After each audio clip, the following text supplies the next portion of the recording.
Welcome back, brothers and sisters. I am Braden. This is Langley Outdoors Academy, and thank you for stopping by.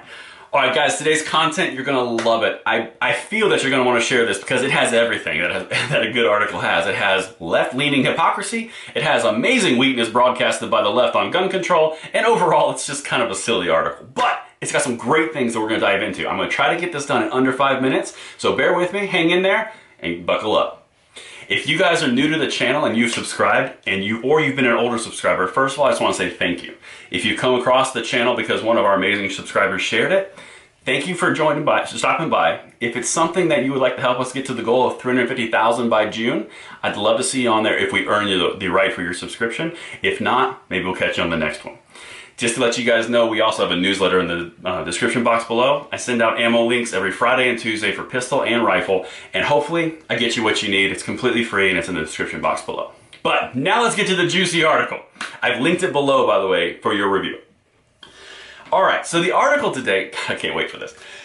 The GOP state lawmakers seek to nullify federal gun limits. Okay, so this is an article all about the red states getting in front of federal legislation on guns that they think is coming. Okay, so keep that in mind. That's the purpose of this article. I'm going to read you a few of the things that, like I said, I've linked the article for your review if you really want to read a pretty decent article of where their heads are at, because the AP is left. Okay, now, first quote I'm going to read you. Legislation is in at least a dozen states seeking to nullify any new restrictions such as ammunition limits or a ban on certain types of weapons. Some bills would make it a crime for local police officers to enforce federal gun laws. That can create confusion for officers who often work with federal law enforcement. Okay. Interesting. By the way, the guy who said this is with Everytown for Gun Safety, far left gun control group. Here's the next thing he said. This is where it gets awesome. Putting local officers in a position to decide which laws to enforce is the last thing police need at a time when cities such as St. Louis are experiencing a rise in violent crime. This has been an extremely challenging year for both communities and law enforcement, and to ask any more mental strain on officers at this point seems quite displaced. Waiter, I would like a tall glass of hypocrisy. Make sure there's plenty of ice in it. Do you guys not remember these conversations?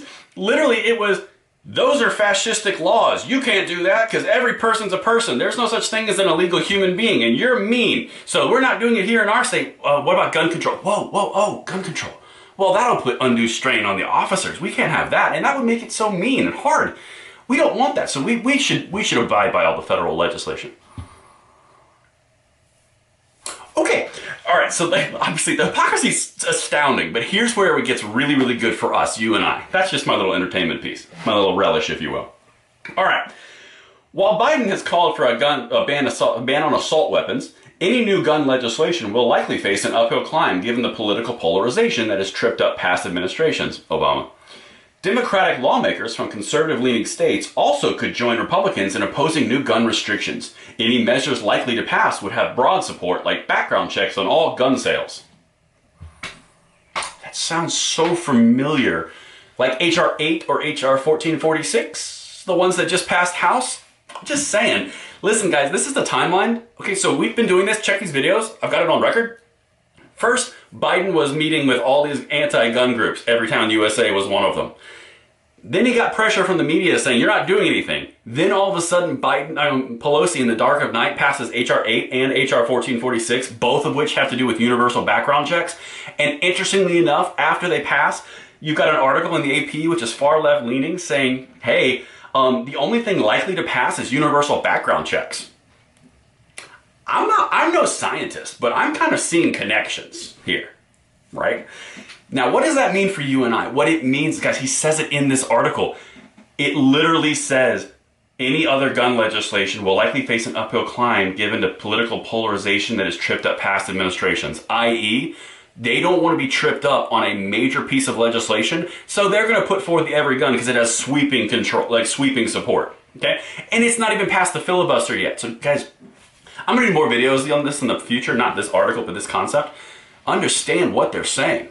Hey, we can't take the whole hill, but if we want to take something, we should probably take that lower hill because that hill hurts, but we should get something I'm just saying, guys, like, it doesn't seem like they're on the full-on aggressive, we're going to take everything, because they're broadcasting across the board weakness. I know they have 2 bills in the House that are going to the Senate, but they have to pass the filibuster. They have to pick off 10 different senators from the Republican side of the aisle to get to the vote. This bill has significant challenges in front of it. And if we stay active and we're calling our representatives and calling our senators, we can make that difference. You know the reason, what he's referencing here about political, uphill political polarization? What he's saying is because the people who are in charge and Republican-leaning Democratic senators, they don't have the support, so they won't do it. You're making a difference. And anybody that says the sky's falling and it's too late and we're screwed, that's probably not a good person to stand next to in the political ideological fight, because they're going to be like saying we're going to lose. We're not going to, like, we're making moves. We may take a punch on the nose, but we are making a difference. And the biggest thing is, guys, together we can make it. Keep calling your senators, keep calling your House of Representative members. They're showing a lot of things in these articles. I'm going to keep on bringing them to you. But let me know what you guys think in the comments field below. If this is a good message, not a good message. If you just enjoyed the read because it's funny. But until tomorrow, I'm Braden. See you later.